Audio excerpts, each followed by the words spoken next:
Pan India star darling Prabhas నటిస్తున్న రాజసాబ్ మూవీపై ఎప్పటికప్పుడు సినీ నిర్మాతలు దర్శకుడు ఏదో ఒక అప్డేట్ ఇస్తున్నారు.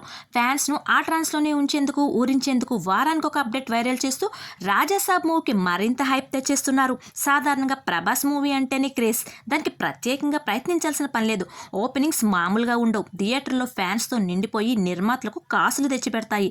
అలాంటి ప్రభాస్ మూవీపై ఫ్యాన్స్తో పాటు డార్లింగ్ని అభిమానించే వారంతా ఏదో ఒక న్యూస్ వినాలని కోరుకుంటారు. అందుకోసమే వారంలో కనీసం 2 కీలకమైన అప్డేట్లతోనైనా సోషల్ మీడియాలోకి తెచ్చేస్తుంటారు. భారీ అంచనాల మధ్య మారుతి డైరెక్షన్లో ప్రభాస్ నటిస్తున్న ఈ మూవీపై ఎక్స్పెక్టేషన్స్ కూడా ఒక రేంజ్లో ఉన్నాయి.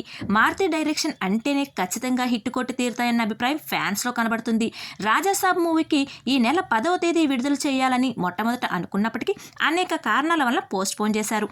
ఇక ఈ ఏడాది ఆగస్టు 15వ తేదీన రాజాసాబ్ను విడుదల చేయాలన్న ఆలోచనల్లో డైరెక్టర్, నిర్మాతలు ఉన్నారు. అందుకు అనుగుణంగా షూటింగ్ను పూర్తి చేసుకుంటుంది. షూటింగ్ ఇప్పటికీ దాదాపు పూర్తయిందని, కొన్ని పోస్ట్ ప్రొడక్షన్ పనులు పెండింగ్లో ఉండటం చేత పాటు ఈఫీఎక్స్ పనులు కూడా చేయాల్సి రావడంతో వాయిదా పడింది. కీలక అప్డేట్ ఇదే.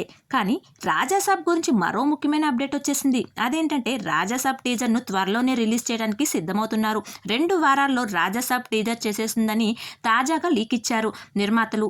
ప్రభాస్ డబ్బింగ్ పార్ట్ పూర్తయితే ఇక మూవీ విడుదలకి సిద్ధమవుతుంది అని చెబుతున్నారు. డబ్బింగ్ కంప్లీట్ అయిన తర్వాత మాత్రమే టీజర్ను రిలీజ్ చేసే యోచనలు దర్శకుడు మారుతి ఉన్నారు. 2 వారాల తర్వాత రాజాసాబ్కు సంబంధించిన వరుస అప్డేట్లు కూడా ఉంటాయని అభిమానులను ఊరించే న్యూస్ చెప్పారు. థ్రిల్లింగ్తో కూడిన హర్రర్ సినిమాగా దీన్ని చిత్రీకరిస్తున్నారు. మొత్తం మీద రాజాసాబ్ టీజర్ కోసం మరో 2 వారాలు ఫ్యాన్స్ వెయిట్ చేయాల్సిందే.